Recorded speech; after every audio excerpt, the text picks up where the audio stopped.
Assalamualaikum warahmatullahi wabarakatuh. Apa kabar anak-anakku yang soleh dan soleha, khususnya untuk kelas 3. Mudah-mudahan selalu diberkati oleh Allah dan mudah-mudahan selalu diberi kesehatan dan mudah-mudahan tetap semangat untuk belajar.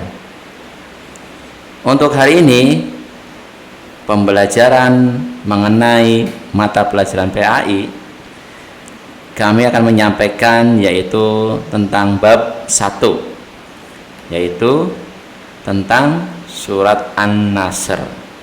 Sebelum pembelajaran dimulai, marilah kita terlebih dahulu untuk berdoa supaya apa yang diajarkan dan apa yang disampaikan nanti bisa meresap ke dalam pikiran kalian dan kalian bisa memahami secara jelas. Kenapa harus berdoa? Karena doa itu adalah kuncinya ibadah. Oke, sebelum kita mulai pembelajaran, mari kita bernyanyi terlebih dahulu. Dengarkan suara Parul ya. Kalau suaranya bagus, kasih tepuk tangan. Kalau suaranya nggak bagus, kasih tepuk tangan juga. Ya, ini kita awali dengan menyanyi. Ya, dengan irama nada lagu Satu-Satu Aku Sayang Ibu. Ya. Oke, kita mulai dan semuanya dengarkan dengan baik ya. Yang mau tepuk tangan boleh, yang mau ketuk-ketuk pintu boleh ya, sebagai bentuk supaya kita semangat. Oke, kami mulai untuk menyanyi lagu membaca Al-Quran. Satu-satu kita umat Islam, dua-dua harus baca Al-Quran. Tiga-tiga bacalah yang tartil. 1, 2, 3 jalan masuk surga. Hore, suara Parul bagus juga ternyata ya. Ya, ini tadi adalah lagu membaca Al-Quran. Nanti di rumah bisa dipraktekkan ya. Boleh di depan layar, boleh di depan cermin, ataupun boleh di atas pohon. Yang penting bisa kalian praktekkan menyanyi ya.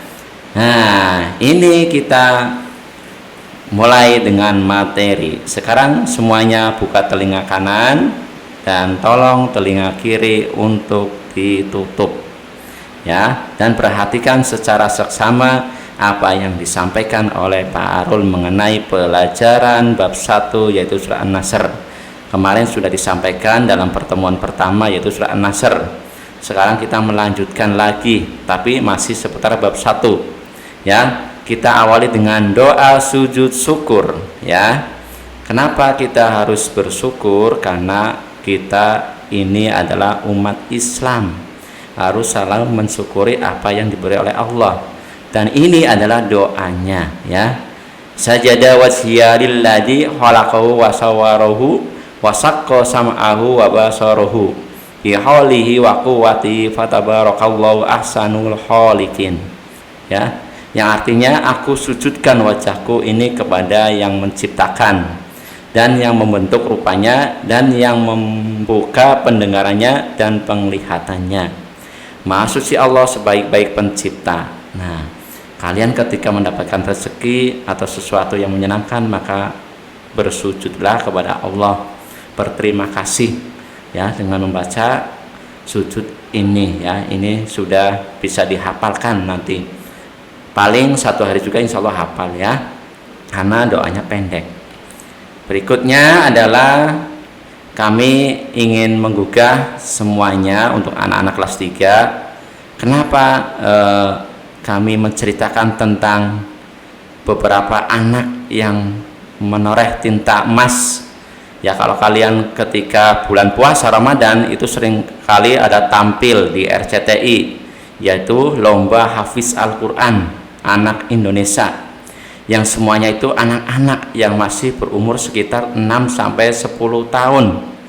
Mereka sudah pada jago menghafal Al-Quran, bahkan ada yang nyampe 16 juz, ada yang 17 juz, ada yang luar biasa dan 20 juz. Dan semua anak-anak yang tampil di RCTI itu setiap bulan Ramadan itu adalah anak-anak yang luar biasa, yang memiliki bakat yaitu menghafal Al-Quran. Nah, ini ada beberapa contoh anak yang sangat luar biasa membanggakan orang tuanya, bahkan sudah go internasional sampai ke luar negeri. Ya, ada beberapa anak saya sangat salut dengan anak-anak ini. Ya, yang pertama kalian bisa lihat pada tayangan ada Musa. Ya, Musa ini adalah anak yang baru berusia 10 tahun tapi sudah bisa menghafal Al-Quran, bahkan sudah nyampe lebih dari 15 juz. Ya, dan Musa ini adalah sudah go internasional, sudah mengikuti hafiz Al-Quran di Mesir dan menjadi juara ketiga. Coba siapa yang nggak senang? Orang tuanya pasti senang, apalagi teman-temannya, keluarganya, dan saudara-saudaranya. Ya, padahal umurnya masih belia. Di saat 10 tahun dia sudah bisa menghafal Al-Quran sampai 15 juz, 20 juz. Kalau kamu berapa juz ya? Jangan-jangan masih juz-juzan ya. Itu luar biasa. Kemudian yang kedua ada yang Ananda Firda. Ya, Ananda Firda, seorang hafiz Al-Quran yang baru berusia 10 tahun. Walaupun mengalami kebutaan sejak lahir, tapi dia sangat luar biasa bisa menghafal Al-Quran. Bahkan sudah lebih dari 14 juz dan lantunan Al-Qur'annya sangat merdu. Ya, itu padahal anak yang mengalami keterbelakangan, mengalami kekurangan fisik, yaitu buta. Kita yang masih normal, matanya masih bisa melihat, telinganya bisa mendengar, mungkin merasa malu dengan Firda. Firda buta matanya tapi hebat. Dan orang tuanya pun bangga melihat anaknya bisa menghafal Al-Quran. Ya, kemudian ada Al-Fatun Nisa, bocah 9 tahun hafal Al-Quran 17 juz. Berarti itu sejak kapan ya menghafalnya? Kok sudah sampai 17 juz? Pak Arul sendiri aja 1 juz mungkin masih terbata-bata, masih belum. Ya, tapi alhamdulillah yang namanya kita baca Al-Quran itu harus setiap hari ya. Tapi saya sangat salut dengan Al-Fatun Nisa, bocah baru 9 tahun sudah hafal Al-Quran 17 juz. Coba kalau kalian 9 tahun itu hafal apa aja? Jangan-jangan belum hafal ataupun masih belajar ya. Ya, setidaknya kalian harus punya semangat. Kenapa Pak Arul menampilkan inspirasi anak-anak yang hafiz Al-Quran? Karena supaya kalian tergugah, mumpung kalian masih usia belia, untuk semangat membaca dan menghafal Al-Quran.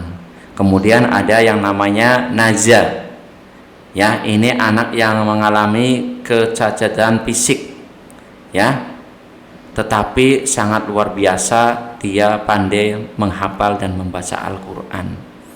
Bahkan sampai dua jurinya itu bersujud simpuh, mencium kakinya karena sebagai menghormati atas anak yang mungkin mengalami keterbelakangan, yang mengalami kecacatan mental, tapi luar biasa dia bisa menghafal Al-Quran.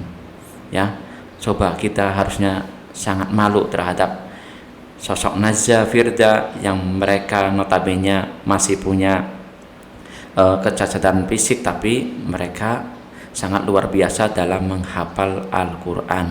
Mudah-mudahan kalian bisa mengikuti semangat ananda-ananda yang kami tampilkan. Ada Nazza, Firda, Musa, Al-Fatun Nisa. Ya, itu adalah anak-anak yang sangat luar biasa dan membanggakan orang tuanya. Kemudian pesan-pesan dari surat An-Nasr. Ya, pesan-pesan dari surat An-Nasr, kemarin kita sudah membahas tentang surat An-Nasr beserta bacaannya. Sekarang adalah pesan-pesannya. Apa yang terkandung dalam pesan surat An-Nasr? Yang pertama adalah pantang menyerah. Ya, yang namanya pantang berarti tidak mundur, maju terus. Ya, menyerah. Kalau kalian pengen pintar maka jangan menyerah. Walaupun saya sekarang masih sulit untuk belajar, tapi kalau kalian belajar terus insya Allah akan bisa. Kamu bisa lihat pada anak-anak yang tadi seperti Musa, kemudian Al-Fatun Nisa, ya, itu anak-anak yang tidak pantang menyerah. Gimana supaya bisa menghafal Al-Quran sampai 17 juz?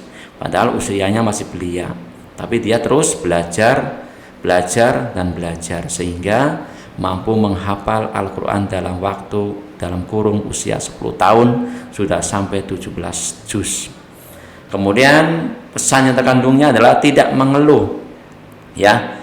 Mengeluh itu hanya akan membuat kalian merasa minder, hanya akan membuat kalian merasa tidak percaya diri. Makanya kalau kalian mengeluh, maka tadinya tidak bisa karena mengeluh, maka tidak bisa. Tapi kalau kalian terus dan berusaha terus, insya Allah kalian akan bisa. Jadi jauhkan sikap mengeluh, ya. Kemudian berprasangka baik, husnuzon, ya. Tidak boleh bersangka buruk terhadap orang lain, berprasangka baik. Apapun yang kalian miliki, apapun yang kalian punya, selalu berprasangka baik terhadap orang lain, teman, saudara, orang tua dan sebagainya. Selanjutnya adalah bersabar, ya. Karena sabar ini adalah sebagian dari usaha kalian dalam menghadapi sesuatu. Ketika kalian diuji menghadapi soal yang susah atau menghafal Al-Quran yang masih belum bisa, bersabar, ya, supaya bagaimana untuk bisa gitu. Kemudian adalah memaafkan orang lain. Apabila kita salah atau kita memiliki salah atau orang lain punya salah dan dia hendak meminta maaf, maka kita harus memaafkan. Insya Allah kalau orang yang memaafkan akan dibalas 2 kali daripada orang yang meminta maaf, ya. Kemudian yang terakhir adalah bersyukur, ya. Bersyukur kepada Allah atas segala nikmat yang Ia berikan, berupa fisik sempurna, berupa harta, mungkin berupa kesehatan dan sebagainya. Kalian masih bisa sekolah walaupun dalam masa pandemi, ya. Bersyukur bisa sekolahnya pakai apa? Lewat online, daring, ya.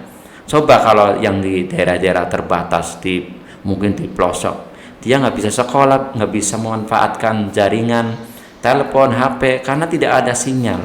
Tapi kalian di sini bersyukur, ya, masih bisa belajar dengan melalui online. Makanya kalian nggak boleh mengeluh dan menyerah, harus selalu bersyukur kepada Allah. Ya, mari kita dengarkan suara Hafiz Ananda Firda yang tadi kalian sudah lihat profilnya dan kalian lihat wajahnya seperti apa, ya. Nanti boleh kalian dengarkan di rumah, boleh dinyalain, ya.